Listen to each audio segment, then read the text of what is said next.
प्राचीन भारत अलग अलग संस्कृतियों, विचारधाराओं और धर्मों का संगम था। ये एक ऐसी जगह थी जहां आध्यात्मिक साधक और विचारक जीवन और ब्रह्मांड के रहस्यों पर विचार करते थे। इस समय कई प्रभावशाली धार्मिक आंदोलनों का उदय हुआ, जिन्होंने भारतीय समाज और उसके बाहर भी गहरा प्रभाव डाला। इन आंदोलनों ने पुराने नियमों को चुनौती दी, मोक्ष के नए रास्ते दिखाए और इतिहास के रास्ते पर एक अमिट छाप छोड़ी। प्राचीन भारत का धार्मिक परिदृश्य जीवंत और विविध था। प्राचीन वैदिक परंपराओं से लेकर नए धर्मों के उदय तक ये उपमहाद्वीप आध्यात्मिक खोज का केंद्र बन गया। ये वीडियो प्राचीन भारत के धार्मिक आंदोलनों के मूल सिद्धांतों और समाज पर उनके प्रभाव की पड़ताल करता है। नए धार्मिक आंदोलनों के उदय से पहले प्राचीन भारतीय समाज मुख्य रूप से वैदिक परंपरा से प्रभावित था। वेद, जो भजनों, अनुष्ठानों और दार्शनिक विचारों का संग्रह है, धार्मिक विश्वासों और प्रथाओं का आधार बने। वैदिक धर्म, जिसमें अनुष्ठानों, बलिदानों और पुरोहित वर्ग के अधिकार पर जोर दिया जाता था, समाज के एक बड़े हिस्से पर राज करता था।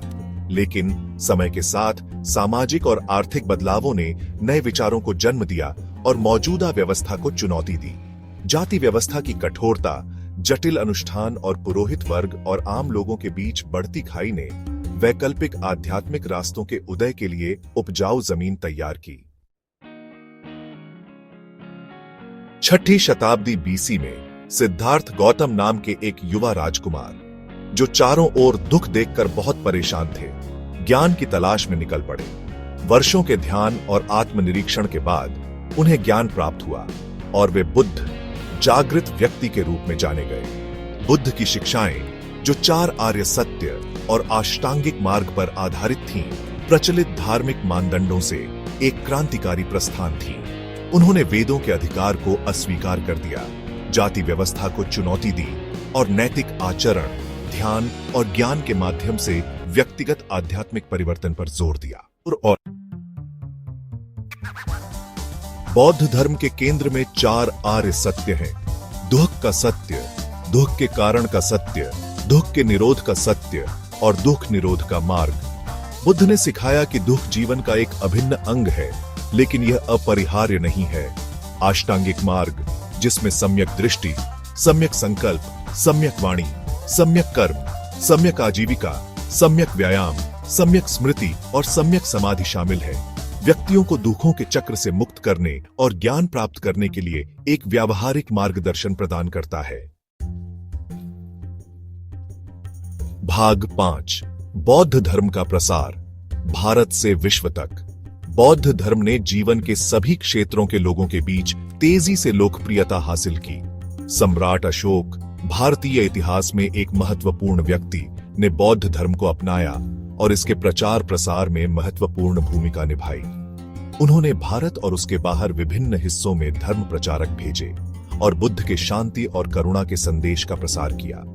सदियों से बौद्ध धर्म भारत की सीमाओं से आगे बढ़कर श्रीलंका, दक्षिण पूर्व एशिया, मध्य एशिया, चीन, कोरिया, जापान और तिब्बत तक पहुंच गया और रास्ते में विभिन्न परंपराओं और विचारधाराओं में विकसित हुआ।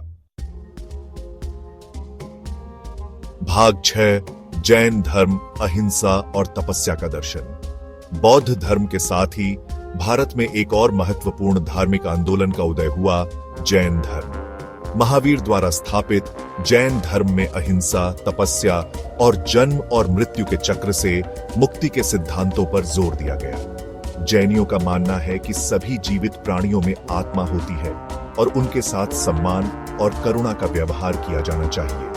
वे पूर्ण शाकाहार का पालन करते हैं और ऐसे किसी भी कार्य से बचते हैं जिससे छोटे से छोटे जीव को भी नुकसान हो। जैन धर्म को विशेष रूप से व्यापारियों और तोर्गोवत्सेव के बीच समर्पित अनुयायी मिले। भाग 7, भक्ति आंदोलन, भक्ति और ईश्वर। 6ठी शताब्दी ईस्वी के आसपास भक्ति आंदोलन के उदय के साथ भारत में धार्मिक उत्साह की एक नई लहर दौड़ गई। इस आंदोलन में मोक्ष के मुख्य मार्ग के रूप में व्यक्तिगत ईश्वर के प्रति भक्ति पर जोर दिया गया। भक्ति कवियों और संतों ने भाषा, जाति और पंथ की बाधाओं को पार करते हुए क्षेत्रीय भाषाओं में भक्ति गीत और भजन रचे, जो जन जन तक पहुंचे। मीराबाई, कबीर और गुरु नानक जैसी प्रमुख हस्तियों ने ईश्वर की सार्वभौमिकता और प्रेम, समर्पण और आंतरिक परिवर्तन के महत्व पर जोर दिया। भक्ति आंदोलन का भारतीय आध्यात्मिकता पर गहरा प्रभाव पड़ा, जिससे एकता और भक्ति की भावना को बढ़ावा मिला, जिसने सामाजिक विभाजनों को पार कर लिया। भाग 8, स्थायी विरासत। प्राचीन भारत में धार्मिक परिवर्तन। प्राचीन भारत के धार्मिक आंदोलनों ने उपमहाद्वीप के सांस्कृतिक, सामाजिक और राजनीतिक परिदृश्य पर एक अमिट छाप छोड़ी। उन्होंने स्थापित मानदंडों को चुनौती दी, मोक्ष के वैकल्पिक मार्ग प्रदान किए और सहिष्णुता और समावेशिता की भावना को बढ़ावा दिया। इन आंदोलनों के कारण शानदार मंदिरों, मठों और स्तूपों का निर्माण हुआ, जिससे भारत की स्थापत्य विरासत समृद्ध हुई। उन्होंने धार्मिक साहित्य, दर्शन और कला के विशाल संग्रह के निर्माण को भी प्रेरित किया। भाग 9, निष्कर्ष। प्राचीन भारत का स्थायी धार्मिक प्रभाव। प्राचीन भारत धार्मिक विचारों की स्थायी शक्ति और सभ्यताओं को आकार देने की उनकी क्षमता का प्रमाण है। इस युग में उभरे आंदोलन दुनिया भर में लाखों लोगों को प्रेरित करते रहते हैं। बुद्ध की शिक्षाओं से, जो शांति और करुणा पर जोर देती है, जैन धर्म द्वारा प्रतिपादित अहिंसा के सिद्धांतों और भक्ति आंदोलन के भक्ति उत्साह तक, प्राचीन भारत की धार्मिक विरासत आध्यात्मिकता, नैतिकता और मानवीय स्थिति की हमारी समझ को समृद्ध करती रहती है।